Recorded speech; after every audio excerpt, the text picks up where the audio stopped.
जय श्री कृष्णा, राधे राधे, हर हर महादेव, जय जय श्री राम। आशा करता हूँ आप सभी अच्छे होंगे। आज का विषय हम लोगों का होगा कि नवंबर का माह चल रहा है। नवंबर में आज 10 तारीख से 11 तारीख में हम लोग पहुँच गए हैं। क्या 11 तारीख के बाद दिसंबर तक कोई गृह प्रवेश का मुहूर्त है क्या? और कौन सा मुहूर्त है, कौन सा तारीख में है, कौन सा दिन पड़ रहा है, तिथि कौन सा है, कैसा है? तो जैसा कि आप सबको पता है भक्तों की अभी कोई विशेष मुहूर्त नहीं है नवंबर में। नवंबर में जो मुहूर्त था वो निकल चुका गृह प्रवेश का। तो अभी 11 तारीख के बाद कोई नवंबर में गृह प्रवेश का विशेष रूप से मुहूर्त नहीं है। तो मुहूर्त कब है गृह प्रवेश का? तो गृह प्रवेश का मुहूर्त है सीधा 2 दिसंबर को, शुक्रवार का दिन है। बढ़िया द्वितीया तिथि है। वज्र और सुंदर सिद्ध योग है। सिद्ध योग है, बहुत अच्छा दिन है ये गृह प्रवेश के लिए। 2 तारीख का 2 दिसंबर। यदि इससे पहले यदि बहुत ज़्यादा कोई कहे कि हमको कराना है महाराज जी, तो हम ये रिकमेंड नहीं करेंगे कि आप कराइए। लेकिन यदि बहुत ज़्यादा आवश्यकता होगी तो हम कह सकते हैं कि 28 नवंबर को आप गृह प्रवेश कर सकते हैं। प्रश्न उठेगा क्यों? क्योंकि इस दिन है श्री राम जानकी विवाहोत्सव और श्री स्कंद षष्ठी, सोमवार का दिन है। आप इस दिन भी गृह प्रवेश कर सकते हैं। लेकिन यदि 2 दिन आप आगे कर देंगे तो दिसंबर का माह लग जाएगा 28, 29 और 30, उसके बाद फिर 1 और 2 तारीख। तो ज़्यादा अच्छा ये होगा कि दिसंबर में 2 तारीख को गृह प्रवेश करें तो अति उत्तम है। और आप नवंबर में भी कर सकते हैं, कोई परेशानी की बात नहीं है। परंतु गृह प्रवेश कितने दिन का करना चाहिए, ये बहुत लोगों के मन में प्रश्न होता है। महाराज जी 1 दिन का हमारे घर में गृह प्रवेश कर दीजिए। गृह प्रवेश 1 दिन का नहीं होता है। वो सत्यनारायण भगवान का कथा करवा करके आप थोड़ा थोड़ा प्रक्रिया आप जरूर कर देते हैं, गृह प्रवेश उसको नहीं कहते। गृह प्रवेश कम से कम 2 दिन का होना चाहिए, बहुत अच्छा होगा। 3 दिन का, 5 दिन का, 7 दिन का, 11 दिन का करें आप तो विशेष रूप से लाभदायक होगा। तो प्रयास ये करें प्यारे श्रोता बंधुओं कि कम से कम 2 या 3 दिन का गृह प्रवेश तो जरूर कराएं। 5 दिन का कराएंगे, 7 दिन का कराएंगे, 11 दिन का कराएंगे, तब तो अति उत्तम है आप लोगों के लिए और हम लोगों के लिए भी।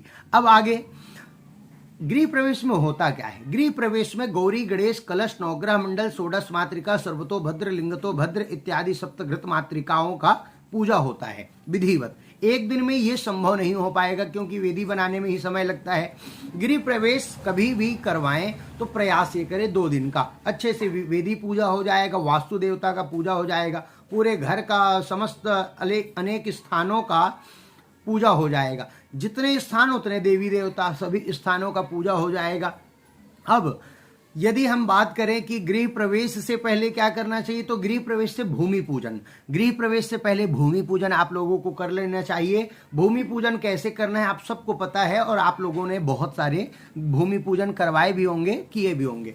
कभी भी भूमि खरीदने के बाद घर बनवाने से पहले उसमें आप भूमि पूजा पंडित जी के द्वारा कराइए, जिसमें तांबे का लोटा ढक्कन सहित, बढ़िया ढक्कन सहित लोटा लगता है। लोटे के साथ में उसमें चांदी का, सोने का, उसमें धातु डाला जाता है। नाग और नागिन का जोड़ा डाला जाता है, सर्प सर्पणी का, कच्छप कछुआ डाला जाता है, उसमें सिक्के डाले जाते हैं। देखिए कुछ लोग सिक्के में कौन सा सिक्का डालते हैं, स्टील का सिक्का डालते हैं। स्टील का सिक्का मत डालिए, पीतल का जो 5 रुपए वाला आता है सिक्का उसको डालिए। यदि आप पंडित जी के द्वारा करवाएंगे तो वो सामान का लिस्ट आपको अवश्य दे देंगे। हमने भी बहुत सारे ऐसे भूमि पूजन करवाए जिसमें सामान की लिस्ट हमने दे दिए हैं, जिसमें लोटा, कौड़ी, गोमती चक्र इत्यादि अनेक सामग्री होता है, जिससे कि धन धान्य को वो विशेष रूप से खींचता है, वहां पर ऊर्जा का स्रोत बनता है। भूमि पूजन में वहां पर यदि हम कुछ अच्छे सामग्रियों को डाल देते हैं तो वहां से वो सकारात्मक ऊर्जा को देता है, पॉजिटिव एनर्जी देता है।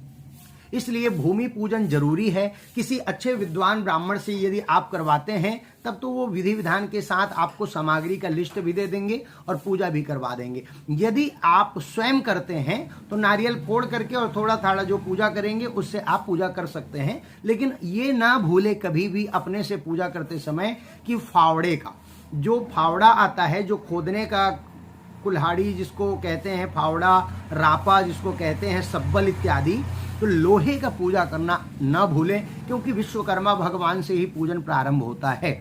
ठीक, विश्वकर्मा जी से ही घर का कार्य प्रारंभ होता है प्यारे श्रोता बंधुओं, क्योंकि गणेश जी की पूजा के बाद कलश नवग्रह मंडल का तो पूजा पंडित जी कराएंगे, विश्वकर्मा भगवान का भी पूजा अवश्य करवाएंगे। उसमें वास्तु देवता का सर्प और सर्पड़ी के साथ में स्थापित करवाया जाता है वहीं पर भूमि में। और बिहार में कुछ लोग वहां पर क्या करते हैं, बिहार के लोग जो लोकाचार्य है वहां के क्षेत्र में ऐसा चलता है कि चारों जगह पर, चारों कोने में लकड़ी भी गाड़ा जाता है, लकड़ी का खूंटी गाड़ा जाता है। कुछ लोग उसको डीबीसी बनने के बाद, जो डीबीसी बन जाता है उसके बाद गाड़ते हैं, कुछ लोग भूमि पूजा के समय ही गाड़ते हैं। तो जैसा जिसको उचित लगे आप कर सकते हैं। अलग अलग स्थानों में अलग अलग विधि विधान है, तो ज़्यादा शंका नहीं करना है, आप जहां पर हैं वहीं के हिसाब से करें, ज़्यादा अच्छा होगा। और आपके मन में कोई विशेष रूप से प्रश्न होगा तो पूछ सकते हैं। दिसंबर में 2 तारीख का विशेष रूप से मुहूर्त है। 2 तारीख को शुक्रवार पड़ रहा है, 10वीं तिथि है, सुंदर वज्र और सिद्ध योग है, ध्वज योग है, बहुत अच्छा दिन है ये। इसके बाद यदि हम कब बात करें, इसके बाद भी यदि आप चाहें तो बहुत यदि विचार करने पर हम स्नान आदि पूर्णिमा, त्रिपुर सुंदरी जयंती, भैरव जयंती, अन्नपूर्णा जयंती 8 दिसंबर को भी हम गृह प्रवेश कर सकते हैं। कुछ लोग प्रश्न उठाएंगे कि उत्पात योग है।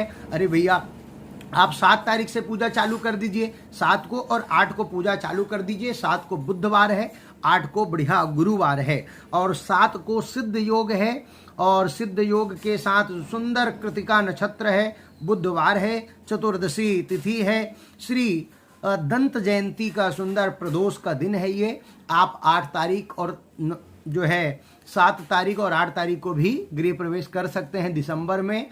2 तारीख अति उत्तम है प्यारे श्रोता बंधुओं। इसी के साथ आप हमारे चैनल को सब्सक्राइब करना ना भूलें, लाइक शेयर जरूर करें, अपने आसपास के लोगों को जरूर ये वीडियो भेजें और उनको भी जानकारी दें। आपके मन में कोई भी प्रश्न हो तो पूछ सकते हैं। राधे राधे, हर हर महादेव।